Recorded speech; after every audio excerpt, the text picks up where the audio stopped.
Hello students, I hope you all are well. Don't forget to like, share, comment and subscribe the channel.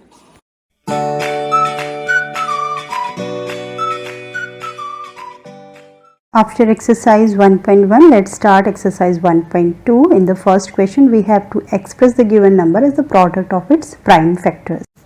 6th class में हमने prime factors के कुछ method सीखे थे, वही same चीज़ है. Don't be confused in that.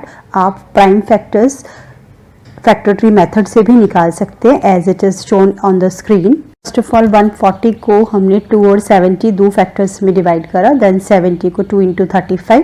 Then 35 के लिए we are approaching for factor 5 and 7. तो आप देखेंगे at the last we are getting all the prime factors which is 2, 2. Factor 3 method we will use on 156 and we get the prime factors 2 into 2 into 3 into 30. एक से भले हमेशा दो होते हैं, तो मैं दूसरा मेथड भी आप लोगों को शो कर रही हूँ which is prime factorisation method. आप चाहें तो प्राइम फैक्टराइजेशन मेथड से भी निकाल सकते हैं, लेकिन ध्यान रखना इस मेथड का नाम प्राइम फैक्टराइजेशन है. कुछ बच्चे इसे एलसीएम कहते हैं. It is not LCM at all. This is a prime factorisation method. So in that method you are very familiar. 140 divided by 7, then 20 by 5 and then 4 and then. इस prime factorisation को देखकर भी कुछ बच्चों को doubt आएगा कि ऐसे कैसे, पहले 7 से कैसे डिवाइड करा. First of all we have to divided by 2. तो ये भी माय डियर 10th क्लास में ध्यान रखिएगा दैट ऑर्डर डजंट मैटर. ये आपको आगे आने वाली एक्सरसाइज में भी हम आपको समझाएंगे. तो इस चीज़ का ध्यान रखिएगा कि यूनिक ही आएगा आपके प्राइम फैक्टराइजेशन, ऑर्डर उनका मैटर नहीं करेगा. तो आप किसी भी तरीके से इसके प्राइम फैक्टर निकाल सकते हैं, either by factor tree method और bye prime factorization method. Both the methods is in front of you. You can choose any one which is convenient for you. Exercise 1.2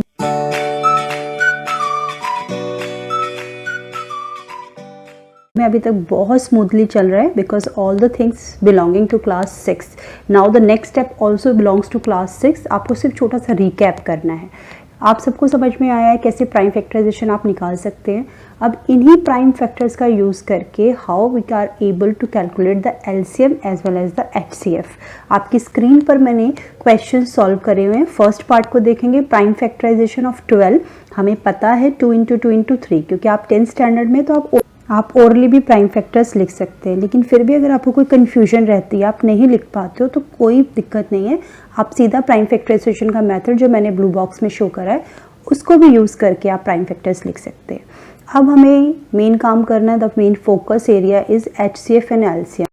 HCF के लिए हमें highest common factor देखना है. तो given factors में जो common मुझे दिखाई दे रहा है वो है सिर्फ 3. तो आपके पास जो एचसीएफ बनेगा इन तीनों नंबर्स का दैट इज 3 ओनली. अब आते हैं आप एलसीएम पर. एलसीएम के अंदर आपको लीस्ट कॉमन मल्टीपल लेना होता है, लेकिन इसमें कई बार हम भूल जाते हैं क्या लीस्ट है, क्या कॉमन है, क्या मल्टीपल है. देखो एचसीएफ में आपको ऐसा फैक्टर लेना है जो तीनों में आ रहा हो, जो कि कॉमन हो. लेकिन जब आप एलसीएम पे जाते हैं तो आप हाईएस्ट पावर लेते हैं. जैसे कि आप देखिए आपके पास 2 जो है वो सबसे ज़्यादा बार 12 में आ रहा है, 2 की पावर 2. तो आप 2 को कलेक्ट कर लीजिए. अगर आप 3 देखें तो 3 सभी में 1 टाइम है, तो आपको 3 सिंगल ही लेना पड़ेगा.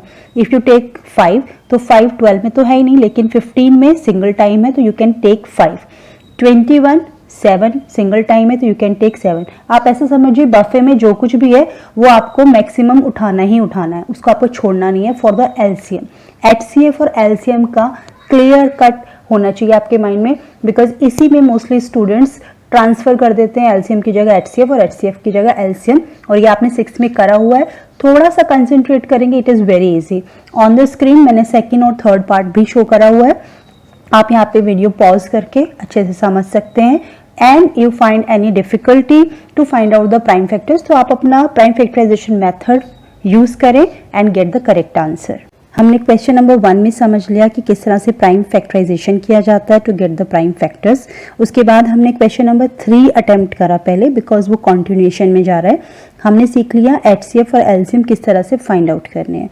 अब there is one more relation between LCM and HCF जो कि हमें क्वेश्चन नंबर 2 सॉल्व करने में हेल्प करेगा. So let's start this question. In this question हमें वेरीफाई करना है क्या एलसीएम और एचसीएफ का प्रोडक्ट इक्वल होता है product of the given 2 numbers. So let's start with the first part 26 and 91। First of all आपने प्राइम फैक्टर्स निकालने हैं एज यू वांट। मैंने प्राइम फैक्टर्स निकाले हैं 26 के 2 इंटू 13 और 91 के 7 into 13। As I told you HCF common factor होता है, तो यहाँ पर सिर्फ 13 ही है कॉमन। उसके बाद बफे है and you have to take each one factor. Here I have to take 2 and 7 and 13. So I am getting the LCM which is 182. Now let's verify. अब मुझे verify करना है HCF and LCM product. So 13 into 182 will give me 2366 and the product of the two given number. जो given numbers हैं हमारे पास 26 and 91 and their product is 2366. Yes, it is true. Verify हो गया that the product of the numbers and HCF and LCM product is same. With the same manner we can calculate the second part जहाँ पर HCF है 2, common सिर्फ 2 ही है और वो भी सिंगल टाइम, और LCM में again you have to take each one from the buffet, so I can get twice 2 because 92 में 2 बार 2 आ रहा है, and then 23, 3, 5 and 17. You have to take all and make the find the product which is 23460 and LCM and HCF product is 46920 and getting the HCF and LCM product which is exactly same. So again this is already verify कि हमेशा LCM और HCF का product जो है given two numbers के product के equal आएगा. Screen पर थर्ड पार्ट भी आपके लिए शो हो गया है which is also proving that the product of two number is equal to HCF into LCM. Question number 2 पर बेस्ड मैं एडिशनल एक और वीडियो डिस्क्रिप्शन बॉक्स में डाल रही हूँ जो कि आपको कॉम्पिटिटिव एग्जाम्स में बहुत हेल्पफुल रहेगा. So please watch that video also from the description box. You can take the link. Now start question number 5. हमें चेक करना है वेदर 6 की power n can end with the digit 0 और any natural number n. ये question थोड़ा सा समझने में डिफिकल्ट लगता है बट अगर इसके सॉल्यूशन पे जाएंगे तो इट इज़ वेरी सिंपल. लेकिन मैं इसका सॉल्यूशन इस तरीके से नहीं, पहले आपको सिंपल वे में समझाना चाहती हूँ. तो लेट्स स्टार्ट. क्वेश्चन में दिया हुआ है 6 raise to the power n और जो n है that for any natural number and natural number always start from 1. तो मैंने n को पहले रिप्लेस करा 1 से, तो 6 raise to power 1 is equals to 6. अगर 6 की पावर 2 है so it will become 6 into 6 36. If I take 3 so it will become 6 into 6 equals to 216 and if I take 4 so it will become 1296. तो आप ध्यान से देखो क्या कहीं पर भी यूनिट डिजिट 0 आई? नहीं. That's it which we want to check here in this question, that 6 raised to power 9 can end with the digit 0. So we get the answer. So let's summarize the answer with a proper manner. अभी हमने question को अच्छे से समझ लिया, उसके answer को भी समझ लिया. अब उसको एक अलग वे में हम क्वेश्चन को 10th स्टैंडर्ड के वे में आंसर करने की कोशिश कर रहे हैं. हमें पता है कि if a number and with digit 0 तो डेफिनेटली वो 10 से डिविजिबल होगा. अगर वो 10 से डिविजिबल है यानी कि वो नंबर 2 और 5 से भी डिविजिबल होगा बिकॉज 10 के फैक्टर्स 2 एंड 5 है. और अगर आप प्राइम फैक्टराइजेशन करें 6 का तो दैट इज़ 2 इंटू 3. उसमें 2 तो आता है लेकिन 5 नहीं आता. इस वजह से हम कह सकते हैं कि we can observe that 5 is not in the prime factorisation of 6. Hence for any value of n, 6 raised to power n will not be divisible by 5. So we got the final answer that 6 raised to power n cannot end with the digit 0 or any natural number n. That's it. In this question, try to understand the language of the question first of all. Question में लिखा है explain करना है that the given two numbers are composite. सबसे पहले we should know what is composite. So again I have to give you the expression of your 6th class. Prime numbers which are having only the two factors, 1 and the number itself, and composite numbers are having more than 2 factors. इसी concept पे काम करते हुए we can get the answer of the given question. ये जो question हमारे पास है उसमें लिखा हुआ है 7 इंटू 11 इंटू 13 प्लस 13. सबसे पहले हम इसमें से 13 कॉमन निकाल लेते हैं.